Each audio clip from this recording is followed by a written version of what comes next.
കൃഷ്ണ. ഭൂലോക വൈകുണ്ഠമായ ഗുരുവായൂർ ക്ഷേത്രത്തിൽ ഇന്ന് ശ്രീലകത്ത് നമ്മുടെ പൊന്നുണ്ണി കണ്ണനെ ഒരു വാത്സല്യനിധിയായിട്ടാണ് അലങ്കരിച്ചിട്ടുള്ളത്. ഇന്നത്തെ ഉച്ചപൂജയ്ക്ക് ഭഗവാൻ അതിമനോഹരമായ ഒരു ബാലലീലാഭാവത്തിലാണ് ദർശനം നൽകുന്നത്. നിലത്തിരുന്നു കൊണ്ട് വെണ്ണയുണ്ണുന്ന ഉണ്ണിക്കണ്ണൻ്റെ രൂപമാണ് കളഭം കൊണ്ട് ശ്രീലകത്ത് ചാർത്തിയിട്ടുള്ളത്. ഇടത് കാല് മടക്കി വെച്ച് വലത് കാല് ഇങ്ങനെ കുറച്ചിങ്ങനെ കുത്തി വെക്കില്ലേ, ഇങ്ങനെ കുത്തിയിരിക്കുക പറയില്ലേ, അതേപോലെ ഇരുന്നിട്ട് അതീവ കൗതുകത്തോടെയാണ് കണ്ണൻ ഇരിക്കുന്നത്. കാലുകളിൽ പൊൻതളകളുണ്ട്, പട്ടുകോണെടുത്തിട്ടുണ്ട്, അരയിൽ മനോഹരമായിട്ടുള്ള അരഞ്ഞാണുണ്ട്, അതിലിങ്ങനെ കുഞ്ഞു കുഞ്ഞു മണികൾ തൂങ്ങിക്കിടക്കുന്നുണ്ട്.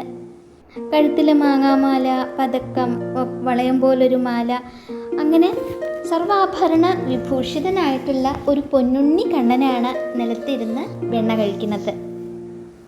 ഇടത്തെ കയ്യിലാണ് കണ്ണൻ വെണ്ണക്കുടം പിടിച്ചിട്ടുള്ളത്. അത് ഇടതേ കാലിൻ്റെ മുകളിൽ വെച്ചിട്ട് ഇടത് കൈകൊണ്ട് ഇങ്ങനെ ചേർത്ത് പിടിച്ചിരിക്കുകയാണ്. വലത് കൈകൊണ്ട് ആ കുടത്തിൽ നിന്ന് വെണ്ണ ഇങ്ങനെ വാരി കഴിക്കുന്ന ആനന്ദ കണ്ണനാണ് നമ്മുടെ പൊന്നുണ്ണി. ഉണ്ണിയുടെ മുഖത്ത് നെറ്റിയിൽ സ്വർണ്ണഗോപി ചാർത്തിയിട്ടുണ്ട്, ചെവിപ്പൂക്കളുണ്ട്, തലയിൽ മയിൽപ്പീലി അങ്ങനെ ഭംഗിയിൽ ചാർത്തി കൊടുത്തിരിക്കുന്നു. ഇനി ഒരു കാര്യം കൂടി ഉണ്ട് കേട്ടോ. കണ്ണൻ ഇങ്ങനെ നിലത്തിരുന്ന് വെണ്ണക്കുടവും ചേർത്ത് പിടിച്ച് വലത് കൈ കൊണ്ട് വെണ്ണ വാരി കഴിക്കുകയാണ്. അപ്പോൾ എന്താണ്, ഇടതു ഭാഗത്ത്, കണ്ണൻ്റെ ഇടതു ഭാഗത്തായിട്ട് ആരാ നിൽക്കണേന്നറിയോ? കുറൂരമ്മ നിൽക്കുന്നുണ്ട്. കുറൂരമ്മ കണ്ണൻ്റെ ഇടതു ഭാഗത്തായിട്ട് ഭക്തശിരോമണിയായ കുറൂരമ്മയാണ്. കറുത്ത കലവും പിടിച്ചിങ്ങനെ നിൽക്കുകയാണ്.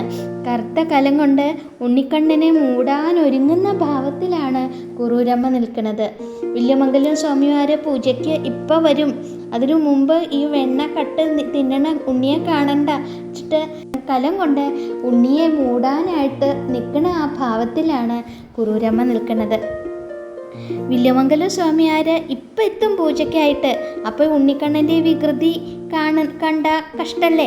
അപ്പോൾ ഉണ്ണിക്കണ്ണൻ്റെ വികൃതി കാണിക്കാതിരിക്കാൻ വേണ്ടിയിട്ടാണ് കുറൂരമ്മ കണ്ണനെ കലത്തിനടിയിൽ ഒളിപ്പിക്കുന്നത്. കളഭം കൊണ്ട് നിർമ്മിച്ച ആ കലത്തിനടിയിൽ ഇരിക്കുമ്പോഴും കണ്ണന് ഒരു പരിഭവവും ഇല്ല കേട്ടോ കുറൂരമ്മയോട്.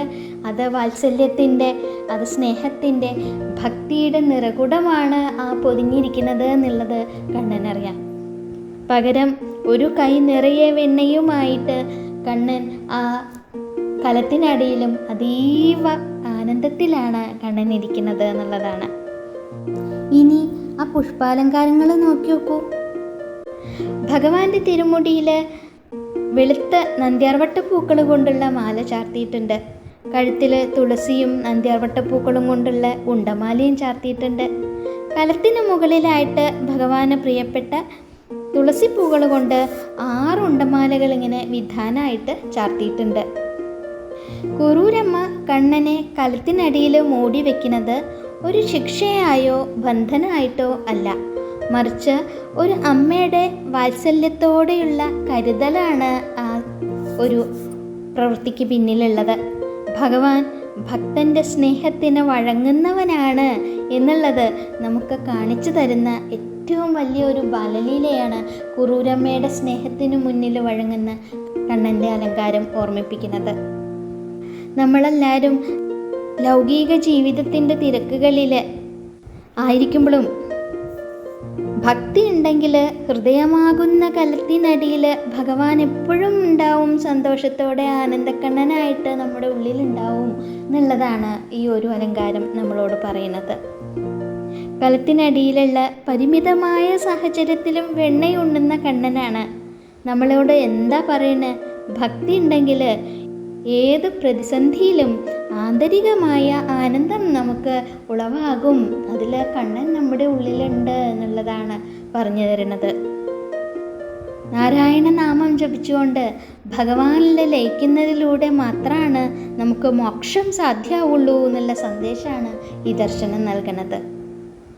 നമുക്കെല്ലാവർക്കും ആനന്ദ കണ്ണനെയും കുറൂരമ്മയെയും വന്ദിച്ചുകൊണ്ട് നമ്മുടെ സർവസ്വവും ഉണ്ണിക്കണ്ണൻ്റെ കാൽക്കൽ സമർപ്പിച്ചുകൊണ്ട് കണ്ണൻ്റെ നാമജപം ചെയ്യാം. നാരായണ നാരായണ നാരായണ, കൃഷ്ണ ഗുരുവായൂരപ്പ.